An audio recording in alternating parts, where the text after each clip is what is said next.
here with Daniel Browning-Smith, aka Rubberboy, probably the most famous contortionist in the world and the most flexible man on earth. He holds Guinness Book of Records. We're going to find out about those soon and also see some of his stunts.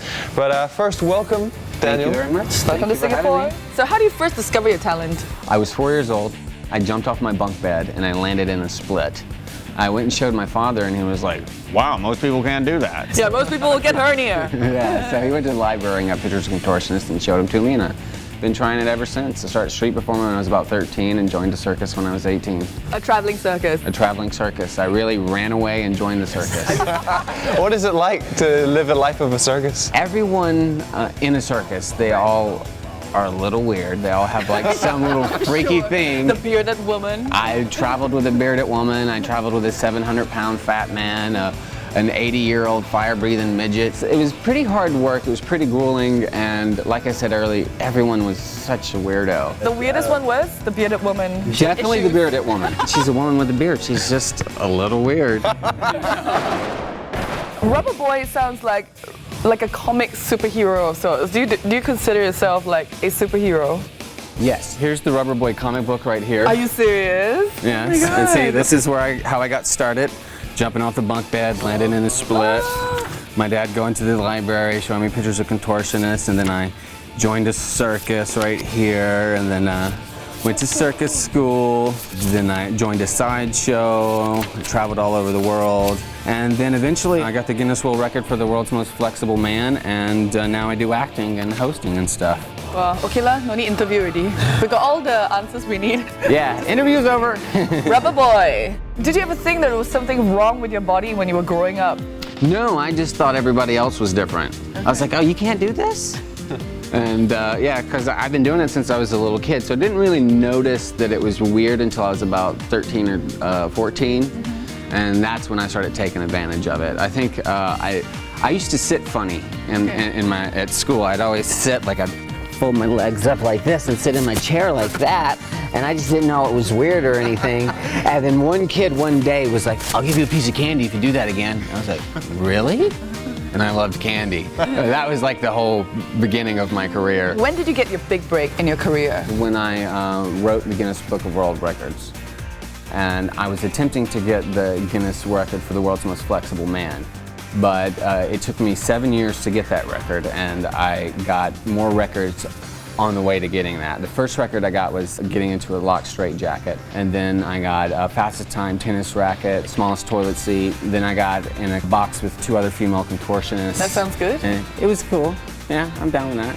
And then I got, finally I got the Guinness World Record for the most flexible man. How do you train? Is there like a special school for it?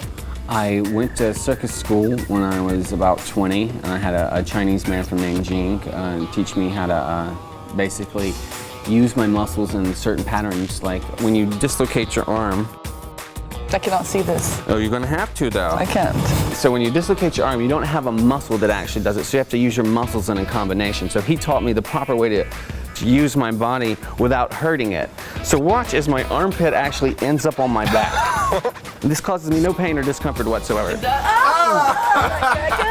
you hear it? Oh, look at that! Oh, you're missing it. God. I can't. You're missing it, Ross. What are you doing? You gotta look at it. The hunchback. Here we go. We're gonna put it back in the joint. Oh, wow. Please. So my whole body does that everywhere, like my arms. Oh my God. Now watch my elbow. I can't see this. Oh, wow. Please stop. Please, please, please. Are you doing all right? Yes, I am. We could learn to do this, do you think? Certain things you can learn. I'm genetically flexible. So there's certain things that you're not going to be able to learn. But the dislocation, the first one I did, you can actually learn to do that. You basically, how I learned to do it is I would tie a rope to the ceiling. Right. And I would hold the rope in my hand and I would walk backwards and make a line on the floor, and every day I'd take another step and another step and another step until I stretched everything around. So basically I had to stretch all the muscles that were inhibiting me from doing that. How long can you stay in these positions then? It depends on which position it is. Like when I was a kid, I would... the most comfortable... I would sit like this. and I would put the pillow right here and just watch television. Like, this is no problem at all. You couldn't set the television on your ass? Or a laptop, say? Oh yeah, totally. I think it would. Is it comfortable? This is pretty comfortable, yeah. No numb limbs or anything? Not for me, maybe for someone else, but I don't really get numb limbs from sitting this way. Do the ladies find it a turn on or a turn off? I can do some sexual things that it would take two men to do. Do you look at the Kama Sutra and go like, Yeah, it's a joke to me. When I was in circus school, I had sex with another contortionist. It was literally so confusing. Like, we're doing it or whatever, and like, we're like going to town. I'm like, is that your leg or my leg? Are you making a lot of money from contorting? It's going pretty well for me. It's the only job I've ever had. is there like a downside to it? I haven't ran into it yet, but I'm preparing to run into it later in life. I think if I get too weak, I won't be able to hold my body up properly. dear.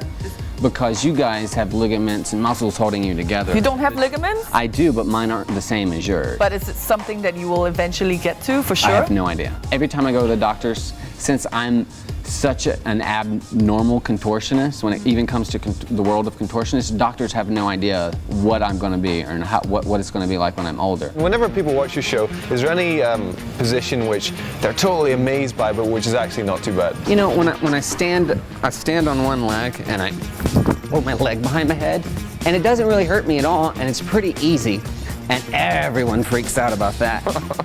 And but there's other ones that are even harder and no one cares about whatsoever. Like what? Like all my handstands that I do in my act, they're really hard for me, but no one cares. No one cares. So I used to do a lot of them, but now I only do like 2. You're doing the hands like, kick yourself in the head again, man. Go and make your nuts. Can we see some of your stunts, Yeah, man? I'll do a stunt for you. All right, here we go.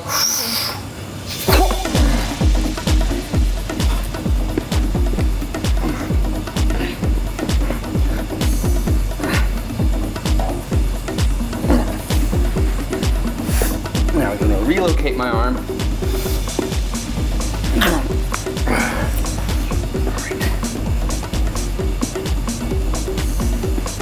It's the holidays, so we've got a little weight. Those pants were a bad choice, I feel. Yeah, I think so too.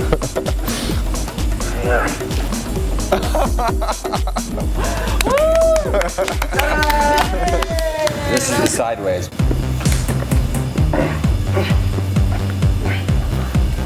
Wow.